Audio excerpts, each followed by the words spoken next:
Very nice. As she said, I'm Tim Smith. Let me introduce some of our other closely related guests. Benjamin, would you stand up, please? I know you just did. Okay. Benjamin is a co-founder of Avazzia. He was working with me before we decided to form Avazzia, and so he was one of our very first employees.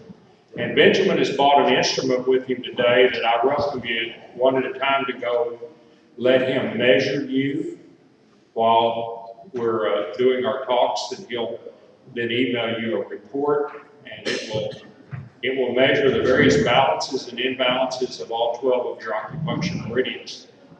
So it's a little Chinese medicine mixed in with our energy medicine. Dr. John and Lori Hashi.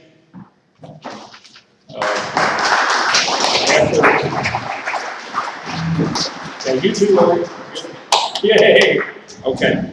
John will be the speaker after me, and then Lori after him. I will explain a little bit about the electronics in our product and very little about how to use it. John will talk a great deal about how to use it to manage various pain syndromes and different things that he'll do. Today will be more of an introduction than anything else. And then he has 1.5 days of detailed training on the technology tomorrow and the next day. Now, the second half of Monday is Dr. Lori Hashi's opportunity to talk. And I think her talk could prove just as interesting to all of us as the deal about pain. She's going to tell everyone how to use this technology to look 8 to 10 years younger in about an hour. And various other things that you can use the technology for treating skin with. So it'll be a cosmetology course. We will be signing people up at this table over here during the rest of the afternoon, right after the sermon. So feel free to come and talk to us. So now I'll get on with my talk. So people ask, who am I and why did I get interested in this technology in the first place? Well, my name is Tim Smith. I'm an electrical engineer. I have 2 engineering degrees, both from Southern Methodist University.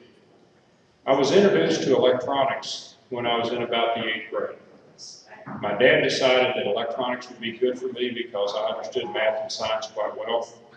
So he began teaching me out of a U.S. Marine Corps technician's handbook about how to repair broken radio equipment and stuff.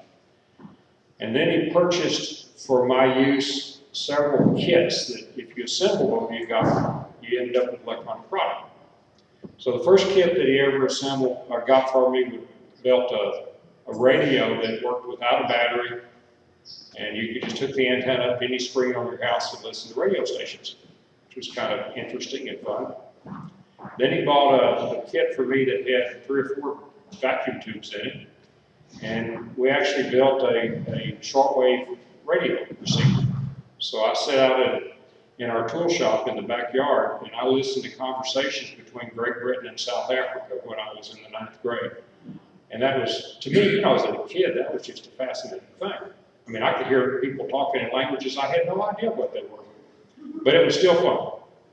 And then my prize was I built a stereo set. Now, when I got to the age where I wanted a stereo set, all the other kids had these little 45 RPM deals, the ones that are, much of you are my age, you know what that is. And they had 2 little flimsy wires and these little bitty speakers that sounded horrible. That was a stereo set when I was a teenager. So my dad took me down to a really fancy home entertainment center in an expensive part of North Dallas, and he said, "Son, how would you like to have a stereo set like this one?" And he turns it on, it's got these big woofer-based speakers that would bounce you out of the room and all this. Man, that's what I want. I said, "There's no way, Dad, I could buy that." He says, "Well, you can save enough money to buy the kit and build it." Because the kit was $129 and the system was over $1,000. And I wound up with a system just like that $1,000 system for $129. I earned that money sacking groceries. And believe it or not, I made more dollars in tips per hour than I did wages. That was when I was in the 9th grade, and I built that stereo system, and it lasted all the way through 4 years of college, including being dropped down a whole flight of stairs as I moved into the dorm one day. So that was kind of fun. The 10th grade, I had a teacher named Mr. Tom, T-O-N-N, and there were 6 young men in that class, and he taught us how to look at a circuit, an electronic circuit, and in our minds see where the currents are flowing and what's going on. Now, they don't have teachers like that anymore. If they do, they're hard to find, that's for sure. All 6 of the kids in the class with me wound up being vice presidents at big companies around the country. So that one man inspired all of us to go get our engineering degree and do interesting things. So that's my background in engineering. Now, what really, I guess you could read on the website, accomplishments like designing chips for the computer that went to the moon and back, and for various military systems and computers and telecom systems.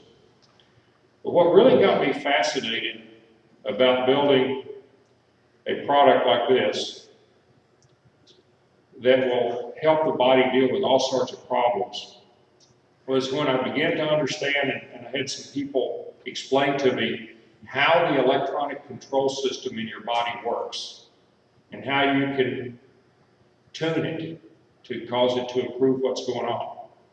And that whole concept was like a fish hook that got me.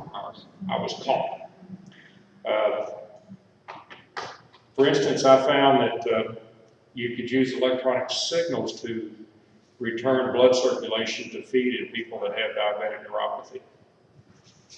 I found that you could use these signals to inspire the nervous system to produce the natural chemicals that deal with pain. And then I found out that in some countries around the world, these signals are used to treat hundreds of diseases that we can't talk about in this country, so I won't talk about them other than to leave the mystery there. So the idea of using electronics to kind of wake up parts of your electrical system inside your body and cause them to do good things was to me just super fascinating. And then the other thing that I found out as I studied it was all these signals represent micro power signals, extremely low power. And if you turn the power up, I think the body even fights it, tries to reject it. So while the voltage on these things may be pretty high, the currents are really low. So you end up with microwatts of energy.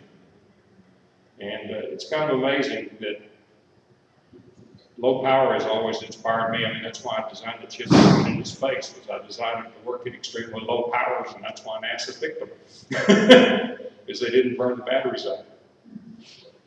So in part of my studying of this concept, I said, how old is electrotherapy? And there are basically references to the fact that 200 years BC, Egyptians used torpedo fish, which generate electrical pulses, to treat people for headaches. Sometime around 200 years AD, some Roman doctors were using electronic stimulation to treat people for different things. High on that list was pain and headaches. Then I'll fast forward to more current days. Just after World War II, a Dr. Vold in Germany used modern electronics in his day and time to measure the impedances of various pathways through your body and to correlate the measurements he was making to points like the corner of your fingernail and your finger right here. The nerves that come out there are tied to something in here. And he mapped out every joint where they go, and his textbooks are used in German medical schools today. And what's really interesting is they're all the same points the Chinese call acupuncture points. You know, he found it in a whole different way, but it was the same thing. So then, come up to the 60s and 70s, there was a Dr. W.O. Becker, and he's mentioned in one of our books that we have.